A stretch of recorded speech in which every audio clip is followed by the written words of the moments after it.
So, back in last May, the world is shocked by the existence of a pandemic virus, which is known as the novel coronavirus, and that it is said to not only attack the health sector, but also economically. And economically, both micro and also macro economies. So, industries are all forecasted to fall. They are forecasted to experience a downturn to their lowest point in the era. However, uh, logically, there are several industries that will manage to survive or maybe thrive. And as an example, medical supplies, which are very much needed in a situation like this. And maybe food supplies, that is also something that people might need when quarantining. But this research, I want to show that coffee is one candidate. So this is my topic, which entitled Crisis Against Crave, which is a projection of anomalies within retail coffee's elasticity measure. My name is Jason Ray and I'm from Chilahati. So as of March, the GDP growth outlook for Indonesia was downgraded to 4.7% from an initial forecast of 5.3%. So Indonesia's economy is on track for a significant contraction this year as the coronavirus has hit the global economy more severely than previously expected. Now, the recess of the Indonesia's economy have resulted to a lot of factors, especially individually, like maybe a decrease in their income, a decrease in goods price, goods value, and a lot more, maybe unemployment. So, however, aside from the recess, Edward Titanata, one of the retail coffee shop owners in Indonesia, he proves that even though Indonesia is on a crisis, he proves that his online strategy provides more than he expected to be. And then his total coffee sales rises about 50% than usual, while the other sectors are experiencing probably a downturn, like minus.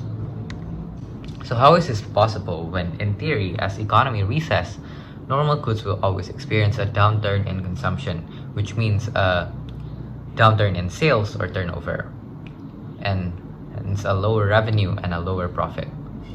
So this is caused by salary cuts to unemployment, which then results a weaker ability and willingness for the customers to buy a certain product. And this will lead consumer to prioritize basic necessities and purchase a cheaper substitute product.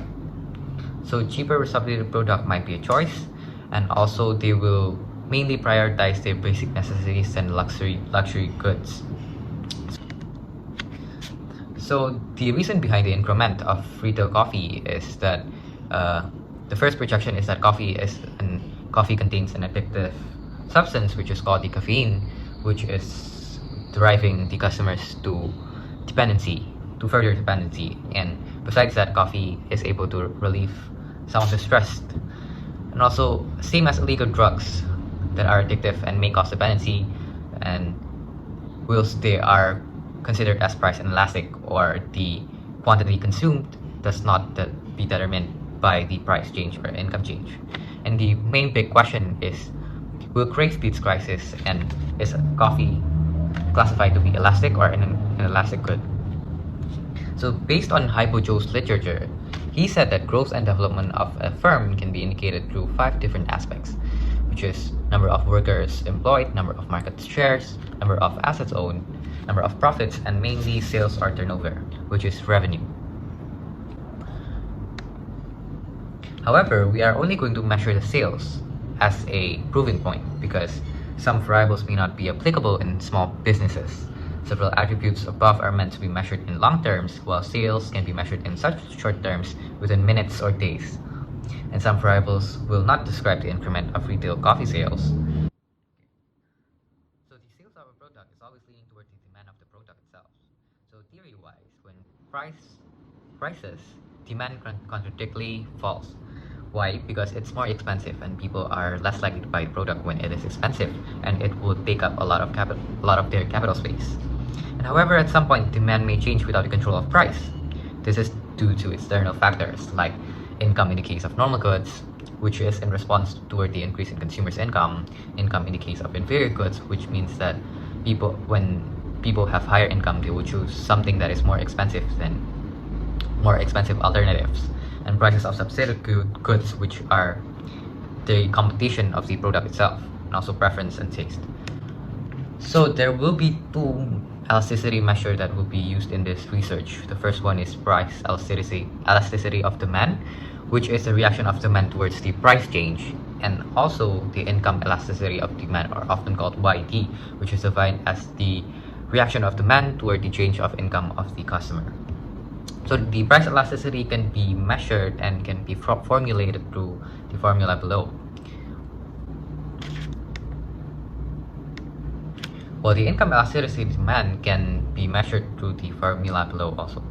But to measure the income elasticity of demand is to measure the reaction of amount of coffee's quantity demanded towards the shift of consumers' income. So theory-wise, while economy experiences a recession, in elastic normal goods will experience low public consumption. In the other hand, elastic normal good will experience a significant consumption loss. So moving on to the research methodology. So I started with a research problem stating, and then a little bit of literature study, also deciding experiments method, and then a questionnaire making, because we are measuring the consumer behavior towards something, and then distribution and validation selection, data analysis and arrangement. So this research is in the form of quantitative method. And moving on to the results and analysis. So after measuring the elasticity of product, we first calculate the quantity demanded before and after the pandemic, and it does show that the demand stays in equilibrium for such a long time, which is 6 months, and the shift of the demand is only changing by 0.17%, which is insignificant. So then I measured the price changes between before and after the pandemic, and it shows that the price changed by 6%. And after further calculation, I can conclude that coffee seems to be an elastic product when measured through the price elasticity of demand. And next is income elasticity of demand. So it does shows that income changed significantly before and after the pandemic for almost minus 16%. However, the change in quantity demand only decreased by minus 0.70%, which shows the PET to be 0.04, which is close to perfectly in elastic demand. And so perfectly in elastic demand is when the demand does not react to its price, and the demand stays in equilibrium, and the PET shows a zero value. And there are several anomalies as stated in the title, which is in a PET and YET measurement, the quantity of demand must react to the price and income change.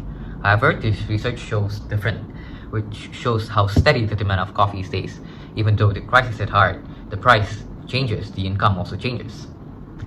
So I can conclude that coffee shop owners do not need to change its product value, which will be a benefit for them since there is a larger margin of profit provided. So the first reason behind this elasticity scenario, which is unicorns like Gojek, Grab, all online delivery services. So coffee shops are not allowed to serve in dining for customers. So customers also seek less contact to buy the product itself. So they move to the online platform, the delivery platforms such as unicorns, Gojek, and Tokopedia.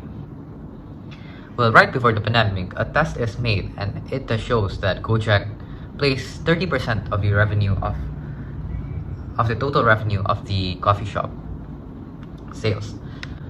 owners. The second reason is the capital space for coffee. As a lot of goods experience a downturn in their value, so a larger capital space for the customers might be higher, and it might be allocated for consuming coffee.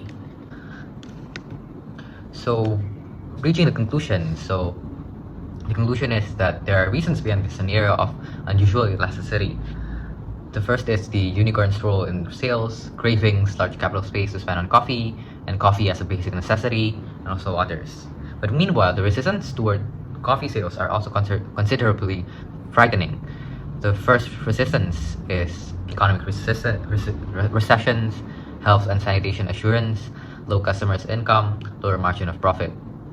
But despite the terrifying forecast of coffee itself before the pandemic, the coffee industry managed to survive and have a higher survival rate than other industry. And this might be an alternative for industries that are falling apart to allocate their capital space to start a coffee business. And also in conclusion, Crave the speed crisis.